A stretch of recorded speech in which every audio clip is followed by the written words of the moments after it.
I really want to continue from one of the last sentences of Stu Eisenstadt. If we fail each other, we will never forgive ourselves. And even though I have a lot to say about the conversation between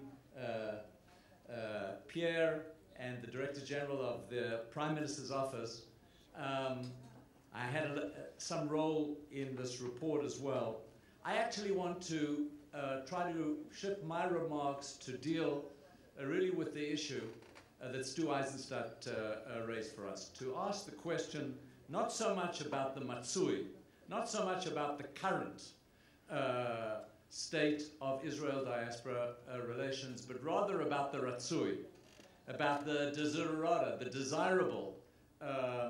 Where do we want to be, particularly with regard to the next generation, the young generation of Jews living both in Israel and outside of Israel in terms of this relationship. And I want to say that I think that the new paradigm that needs still to emerge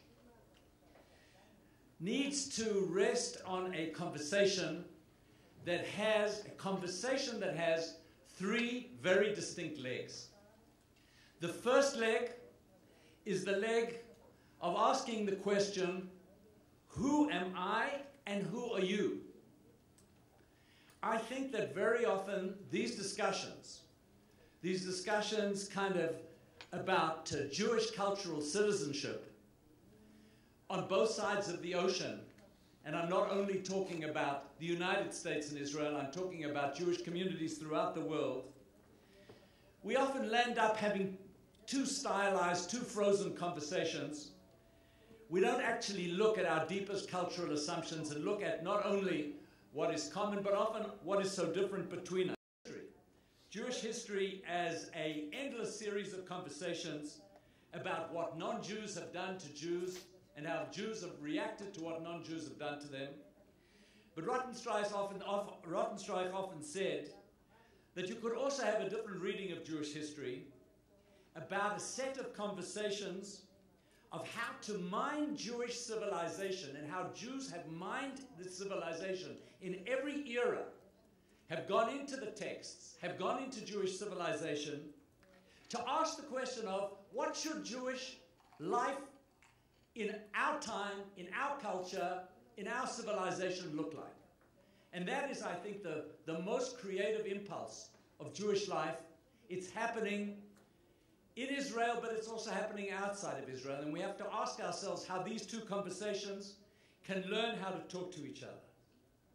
So a mifgash is not just an Israeli getting onto a bus or an Israeli being sent to a camp, as we send 1,800 young Israelis to camps, but to ask the question, who am I, who are you, what is common between us and what is different between us? And then the second question, if you know who you are and who I am, then we can talk about what each one of us cares about most deeply, and what each one of us cares about most deeply is not always the same thing. As Bob Dylan, who was just in Tel Aviv, said, times are a-changing. Things that we used to care about most deeply have in a way become irrelevant. Israel's security, which was the central issue facing Jews living outside of Israel, Israel is taking care of its security. And I think that as we begin to think of an era in which we're moving from Zionist hardware to Jewish software, we have to ask ourselves, what does it actually mean? What does it mean for young Jews outside of Israel to be focused on identity, a minority for whom identity is a central issue in their life, as opposed to young Jews living in Israel in a sovereign polity in which their Jewishness is something that they take almost for granted, often take too much for granted. So that if we've asked, well, who am I and who are you? And if you know who you are and who I am, and we can create a conversation about what we talk about most deeply, we can then go to the next level and say, what can we do together about that which we all care about? And I think that for those of us, and I assume that everybody in this room is here because of a concern about what will it take to make sure that there is a future for a global Jewish people. How do we protect the character of this global Jewish people? Ultimately, it's going to be through asking ourselves, what can we do in collective action together? And as we think about what we can do in collective action together, I think this has to be the ratzui. This is the desideratum of what it means to create an ongoing conversation sitting on these three legs of these three questions for the next generation of young Jews throughout the world. I think that already others have spoken about the visit to Israel and the enormous power of the visit to Israel.